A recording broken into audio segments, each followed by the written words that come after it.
अब आगे उस जीव को जो हमने कथन किया कि जीव कौन है, तो उपयोगों वाला है।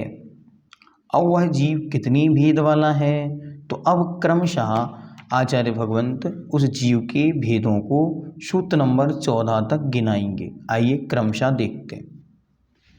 संसारिणो मुक्ताश्च, संसारिणो मुक्ताश्च, संसारी और मुक्त।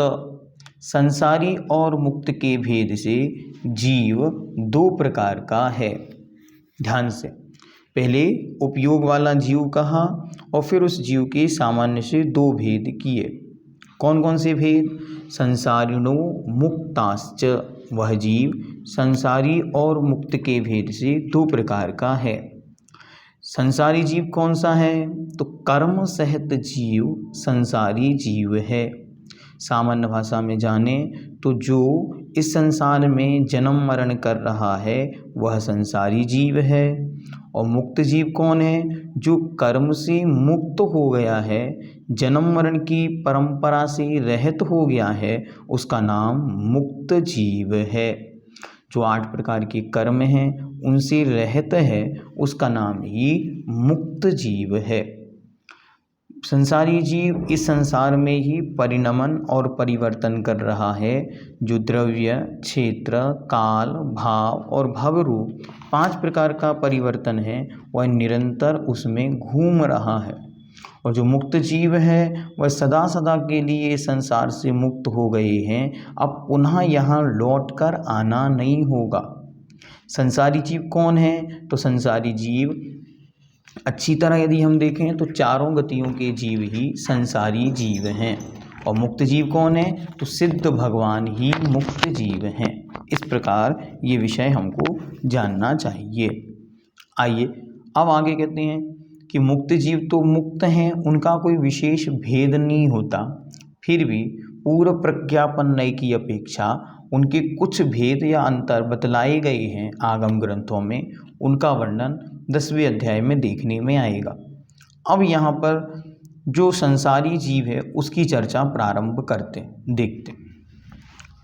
सूत्र नंबर 11, संसारी जीव के भेद। समनस्का मनस्कः, समनस्का मनस्कः। ध्यान से, पहले में का अकेला बोलना है, का में आ की मात्रा तक, और दूसरे में विसर्ग सहित कहा ऐसे बोलना। समनस्का, समनस्का मनस्कः। संसारी जीव दो भेद वाला है, समनस्क और अमनस्क। समनस्क और अमनस्क, मन सहित और मन रहित। सहित मतलब युक्त। जो मन वाला है वह समनस्क है और जो मन से रहित है वह अमनस्क है, बिना मन वाला। ठीक, तो जिसे हम संगी कहते हैं या सैनी कहते हैं। संगी, सैनी और समनस्क ये एक ही बात। असैनी, असंगी और अमनस्क यह एक ही बात है। इस प्रकार संसारी जीव के दो भेद, एक मन वाला और बाकी सब बिना मन वाले।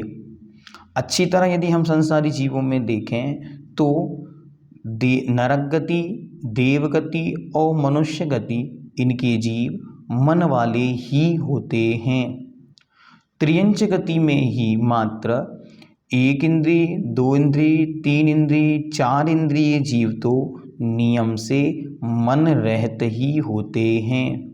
लेकिन जो पंचेंद्रिय जीव होते हैं वे 2 प्रकार के होते, संगी भी और असंगी भी। कोई संगी कोई असंगी, इस प्रकार जानना चाहिए।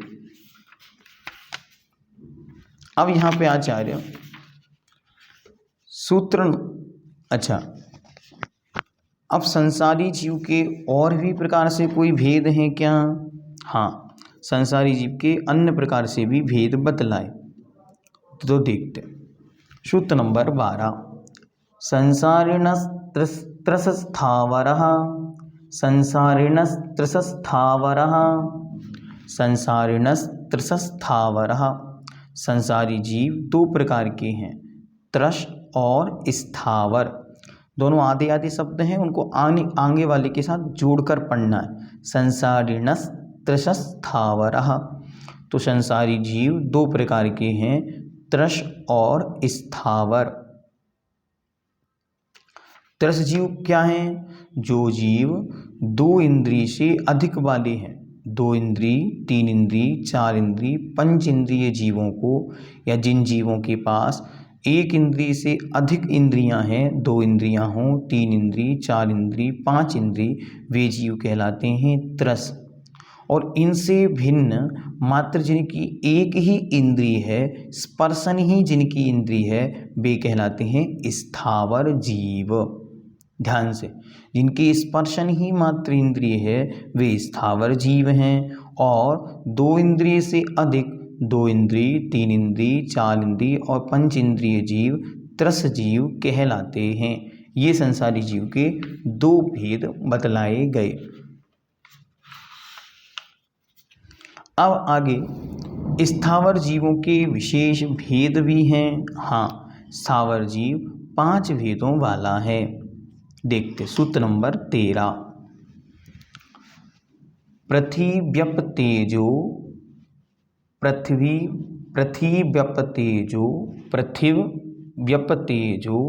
पृथिव्यपतेजो वायु वनस्पतयः स्थावरः। पृथिव्यपतेजो वायु वनस्पतयः स्थावरः। ध्यान से बोलना है। पृथ्वी में छुट्टी की मात्रा है और उसके बाद आधा वा या और फिर आधा ता, रुकेंगे तो ता बड़ा हो जाएगा, इसलिए रुकना नहीं है। व्यपतेजो एक साथ बोलना है।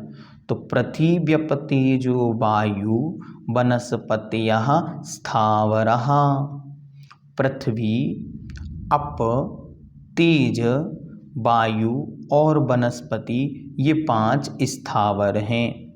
अब क्रमशः इनको हम देखें तो पहला शब्द है पृथ्वी, जो संसाधन में हम जानते हैं पृथ्वी मतलब पृथ्वी, ठीक, पृथ्वी का एक। दूसरा शब्द है अप, अप मतलब होता है पानी, जल, जिसे कहते हैं जल का एक। तीसरा शब्द है तेज, तेज शब्द का अर्थ है अग्नि, तो अग्नि का एक। और वायु का एक मतलब हवा, हम जानते हैं।